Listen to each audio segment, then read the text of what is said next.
ലബനാനിലും ഗസയിലും Israel ആക്രമണം കടുപ്പിക്കുന്നതിനിടെ ചെങ്കടലിൽ ഹൂത്തികൾ പുതിയ ആക്രമണ നീക്കം നടത്തുന്നതായുള്ള റിപ്പോർട്ടുകളാണ് പുറത്തുവരുന്നത്. നാലാം ഘട്ട സൈനിക നീക്കത്തിന്റെ തുടക്കമെന്നാണ് യൂറോപ്യൻ യൂണിയൻ നാവികസേനയായ ആസ്പേഡസ് ഇതിനെ വിശേഷിപ്പിച്ചത്. അതിനിടെ കടൽ വഴി ചരക്ക് ഗതാഗതം തുടർന്നാൽ ആക്രമണം ഉണ്ടാകുമെന്ന് സൂചന നൽകി കപ്പലുടമകൾക്ക് ഹൂത്തികൾ അയച്ച ഇമെയിൽ സന്ദേശങ്ങളും പുറത്തുവന്നിരിക്കുകയാണ്. ഗ്രീക്ക് കപ്പലുടമകൾക്ക് ലഭിച്ച ഭീഷണി സന്ദേശം അന്താരാഷ്ട്ര വാർത്താ ഏജൻസിയായ റോയിട്ടേഴ്സ് പുറത്തുവിട്ടു. ഹൂത്തി ഭീഷണിക്കിടെ ചെങ്കടൽ വഴി ചരക്ക് ഗതാഗതം നടത്താൻ 200-ലേറെ കപ്പലുകൾക്ക് സുരക്ഷയൊരുക്കിയിരുന്നു ആസ്പേഡസ്. ഇതേ സേന തന്നെയാണ് ഹൂത്തികൾ പുതിയ തന്ത്രങ്ങൾ ആവിഷ്കരിക്കുന്നതായുള്ള വിവരം പുറത്തുവിട്ടിരിക്കുന്നതും. കപ്പലുടമകളുമായുള്ള രഹസ്യയോഗത്തിലാണ് EU നാവികസേനയുടെ മുന്നറിയിപ്പ്.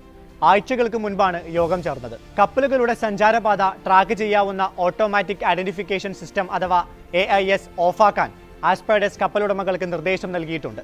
AIS ഓൺ ചെയ്ത 75% കപ്പലുകൾക്ക് നേരെയും ഹൂത്തി മിസൈലുകൾ കൃത്യമായി പതിച്ചിട്ടുണ്ട്.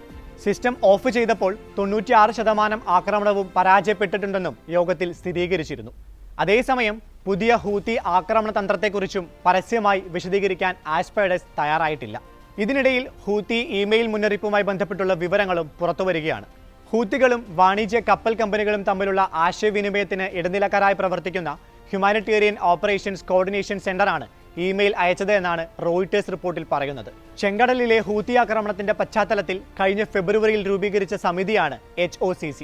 കപ്പലുടമകൾ, ഇൻഷുറൻസ് കമ്പനികൾ, പ്രധാനപ്പെട്ട നാവികർ എന്നിവർക്കെല്ലാം സന്ദേശം ലഭിച്ചിട്ടുണ്ട്. ചെങ്കടൽ വഴി ഇസ്രായേൽ തുറമുഖത്തേക്ക് സഞ്ചരിക്കുന്നതിന് ഹൂത്തികൾ ഏർപ്പെടുത്തിയിരുന്ന വിലക്ക് ലംഘിച്ചുവെന്നാണ് ഒരു കപ്പലുടമയ്ക്ക് ലഭിച്ച ഇമെയിലിൽ സൂചിപ്പിക്കുന്നത്.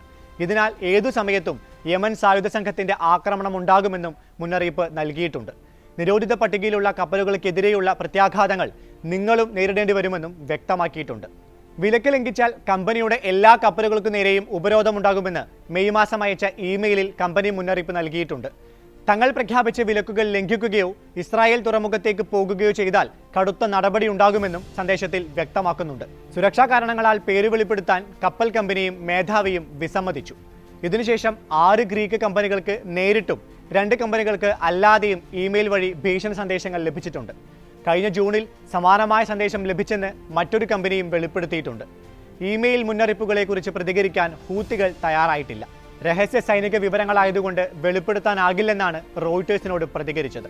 ഇതാദ്യമായാണ് ആക്രമണത്തിന് മുൻപ് ഇമെയിൽ വഴി ഹൂത്തികൾ മുന്നറിയിപ്പ് നൽകിയെന്ന വാർത്ത പുറത്തുവരുന്നത്.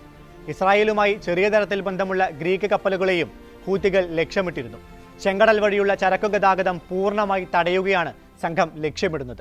കഴിഞ്ഞ സെപ്റ്റംബർ വരെ ചെങ്കടലിലുണ്ടായ ആക്രമണങ്ങളിൽ 30% ഗ്രീക്ക് കപ്പലുകൾക്ക് നേരെയായിരുന്നു. ഗസയിൽ ഇസ്രായേൽ ആക്രമണം തുടരവേ കഴിഞ്ഞ നവംബറിലാണ് ഫലസ്തീനികൾക്ക് ഐക്യദാർഢ്യം പ്രഖ്യാപിച്ച് ഹൂത്തികൾ ചെങ്കടൽ യുദ്ധം പ്രഖ്യാപിച്ചത്. ചെങ്കടൽ വഴി ഇസ്രായേലിലേക്ക് ചരക്കുമായി പോകുന്ന കപ്പലുകൾ ആക്രമിക്കുമെന്നായിരുന്നു മുന്നറിയിപ്പ്. ഇതിനുശേഷം ഇതുവരെയായി 1000-ഓളം കപ്പലുകൾ ആക്രമിക്കപ്പെട്ടെന്നാണ് റോയിട്ടേഴ്സ് റിപ്പോർട്ട് ചെയ്യുന്നത്. 2 കപ്പലുകൾ കടലിൽ മുക്കുകയും 1 കപ്പൽ പിടിച്ചെടുക്കുകയും ചെയ്തിരുന്നു.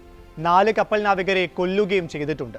മിസൈലുകളും ഡ്രോണുകളും ഉപയോഗിച്ചാണ് പ്രധാനമായും ആക്രമണം നടക്കുന്നത്. സ്ഫോടക വസ്തു നിറച്ച ബോട്ടുകൾ കപ്പലുകൾക്ക് നേരെ അയച്ചും ആക്രമണം നടന്നിരുന്നു. ഹൂത്തി ഭീഷണിയെ തുടർന്ന് നിരവധി കപ്പലുകൾ ഇസ്രായേലിലേക്കുള്ള ചരക്കു ഗതാഗതം നിർത്തിവച്ചിരുന്നു. മിക്ക കപ്പലുകളും ആഫ്രിക്കയിലൂടെ ദീർഘദൂരം കറങ്ങിത്തിരിഞ്ഞാണ് ഇപ്പോൾ യാത്ര തുടരുന്നത്. ഇതുമൂലം ശതകോടികളുടെ നഷ്ടമാണ് മേഖലയിൽ ദിനംപ്രതി റിപ്പോർട്ട് ചെയ്യുന്നത്. അതേസമയം ഹൂത്തികളുമായി സഹകരണമുള്ള ചൈനീസ്, റഷ്യൻ കപ്പലുകൾ ചെങ്കടൽ വഴി ഗതാഗതം തുടരുന്നുണ്ട്.